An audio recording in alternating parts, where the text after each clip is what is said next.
बिस्मिल्लाहिर्रहमानिर्रहीम। लम्हा न्यूज़ के साथ मैं हूं आपका मेज़बान शहजाद मलिक। नाज़रीन, ख़बरें फिर वही हैं। सियासी जो बाज़ार है वो गर्म हो चुका है। इल्ज़ामात की सियासत अपने अरूज पर पहुंच चुकी है।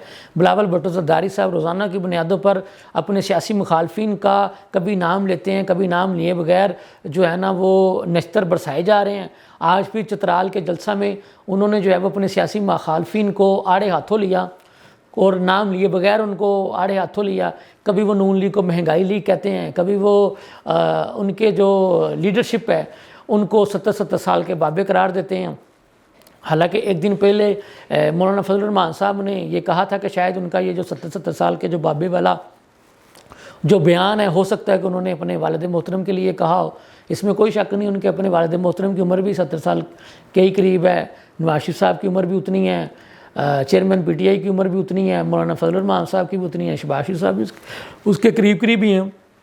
हमारे जितने भी सीनियर सियासतदान हैं, चौधरी शुजात साहब को कह लें, परवेज़ लाई साहब को कह लें, उनकी उम्र तकरीबन आप कह लें कि करीब करीब ही होंगी।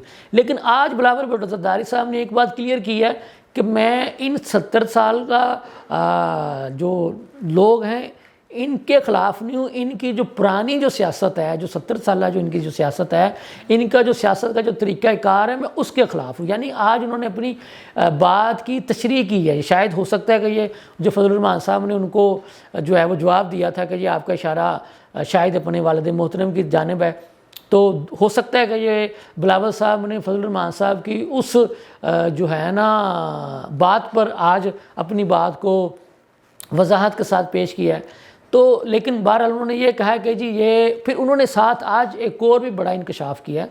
इंकशाफ मैं इसलिए कह रहा हूँ कि उन्होंने पीडीएम की हुकूमत को एक तरह से कह लें कि एक नाकाम तरीन हुकूमत का इनडायरेक्ट जो है वो सर्टिफिकेट देने की कोशिश की है और ये कहने की कोशिश की है कि 16 महीनों में जो पीडीएम के जो हुक्मरान थे, जिसके सरबराह शहबाज शरीफ साहब थे, मौलाना फजल रहमान साहब थे और ख़ुद बिलावल भुट्टो ज़रदारी साहब भी उसके सरबराहों में ही शामिल होते हैं, क्योंकि वो तो भी इत्तेहादी हुकूमत का हिस्सा थे। क्योंकि ये आपको याद होगा 4-5 पार्टियों ने मिलकर ये हुकूमत जो है वो ली थी। तो ये नहीं हो सकता कि वो, हाँ कप्तान ज़रूर शहबाज शरीफ साहब थे, लेकिन बात यह है कि जब वो कैबिनेट मीटिंग्स होती है तो वो उसमें जितने भी कौम के सामने जो मीटिंग मिनट्स आते रहे उसमें तो यूनैनिमस आते रहे। उसमें तो किसी बात पे, किसी इशू पे बिलावल भुट्टो ज़रदारी साहब की क़यादत में उनके जो 6-7 वज़रा उसमें बैठते थे, कुछ स्पेशल असिस्टेंट भी थे पीएम के जो बैठते थे, उन्होंने किसी इशू पे ये इख्तलाफी नोट नहीं लिखवाया कि शहबाज शरीफ साहब जो चीज़ फ़लाँ इशू पे आप कैबिनेट से अप्रूवल कर लेने जा रहे हैं, हम इसकी मुखालफत करते हैं, हमारा इख्तलाफी नोट लिख लें। उस वक्त तो उन्होंने ऐसी कोई बात नहीं की।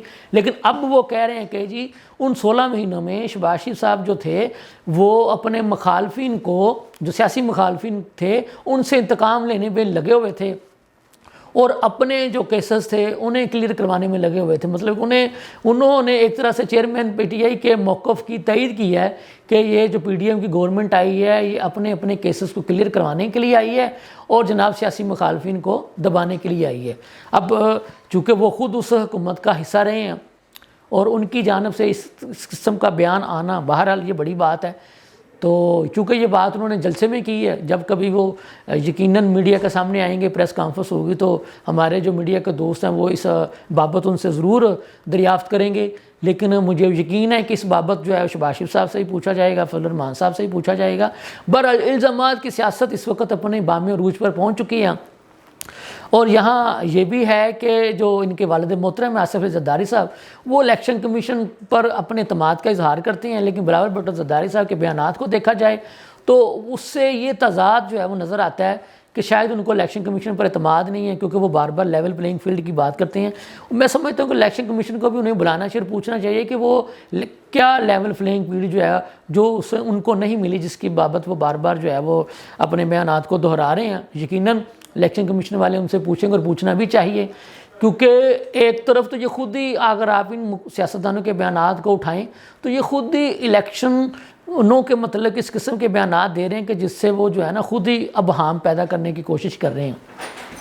हम तो सुप्रीम कोर्ट के उस हुक्म के पाबंद हैं जिसमें उन्होंने कहा कि जी कोई भी ऐसी कोई बात ना की जाए जिससे इलेक्शनों के बारे में ये तासुर जाए कि शायद वो नहीं हो रहे। हम तो मानते हैं कि सुप्रीम कोर्ट का वाज़ेह हुक्म है اور انہوں نے اداروں کو بھی واضح ہدایات جاری کر رکھی ہیں کہ 8 فروری کو ہر ادارہ الیکشن کمیشن کے ساتھ مل کر الیکشن کروانے کا پابند ہے۔